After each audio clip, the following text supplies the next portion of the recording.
Yeah. Now I want to call my name so that you know where it is coming from. Yes.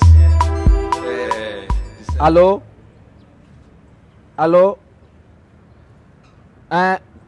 Bia madam, because ejim phone madam m na-akpọ gị bata ọhụụ madam kpọga gị ugbu a. Ọmụ akpọga gị, ọmụ akwụ gị. Anti kuchotele, amakwana m otu ga-esi bịa na shop anyị nga. Ịma na madam ma anọghị ya, ga-egwa m sị m na gị na madam na na-ekwu ole na ị ga-achịrị akwa abụọ na enwere wedding ịgaga. Madam ma abịala nga ugbu a na-abara m mba. Si m na-elekwanụ nga onye ọsị na m resa akwa. Kuchotele lekwana ihe eri otu.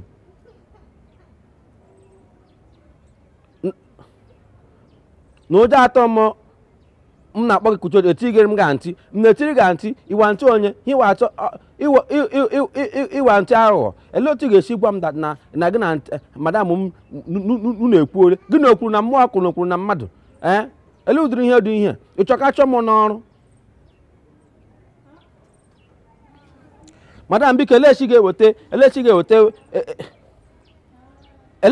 gị akwa biko na mụ anọghị na-akọta okwu disa na m chere ka ị gacha wedding gekwe ntị ka m gwa gị ị ga-anọkwa nga emegekwa na wedding ahụ jụkwa ndị mmadụ onye nwụ iwe ewe m mụ anọkwa na ka ị gara gị ije m ga-aje ọsụ wụrụ ụkwụ m abụọ be na marriage ahụ nga ahụ tụpụ gị akwa ahụ n'ahụ chịrị ya alawazie anya amarazi ihe ga-emenụ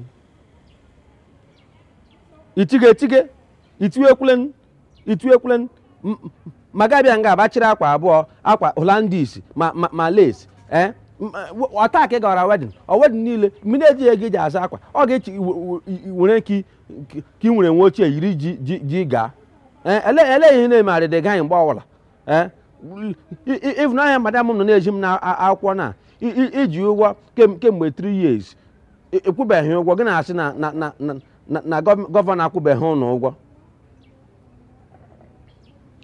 Ma gọvanọ akwụbeghị ụnụ ụgwọ gọvanọ jiri gị ụgwọ gị jiri nụ madam m gị lecha onye ga-arụgbu ya wụrụ onye ka m.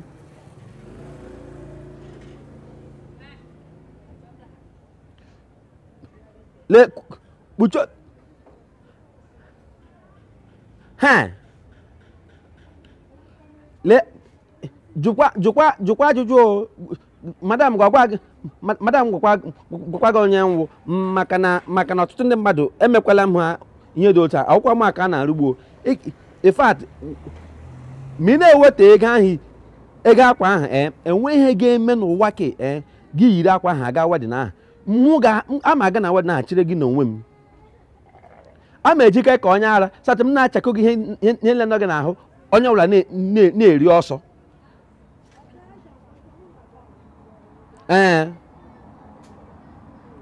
Na nwa ya gị na-eme ọhịa ị ga-eme ngwanụ oke m chaka gị chaka gwara lele chekwa m isi ọrụ gị mma so ara agbaga gị oke ngwanụ akwa ịzaga Kuchotele don't worry ihe niile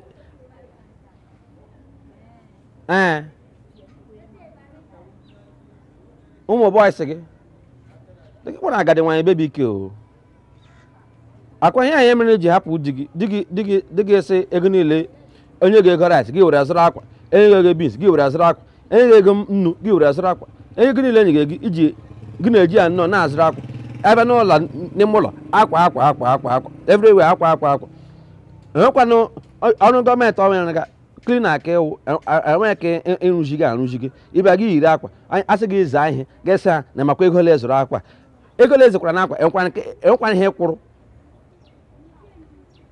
M na-aga nọkwa na keta ka jeze bikos m na ụmụ ya naghị agbakasị ọnụ ihe m ga-ejọs chere aka ghọrọ m that day ị ga-ahụ m na the wedding ihe niile m ga-eyipụ gị ya n'ahụ ebe naanị ihe fọrọ gị even nneba m ke na-ere pant na bra ọ sịkwa na shop eke bụkwa banara ya n'aka hapụ m nwere ike gwe ya ọ sịkwa m wepụtakwa ka ahụ mwepụta gị ke madam m wepụtakwa ka ahụ then naked you come naked you go nsogbu anụghị madam udo dịrị gị nnụ. Yeah.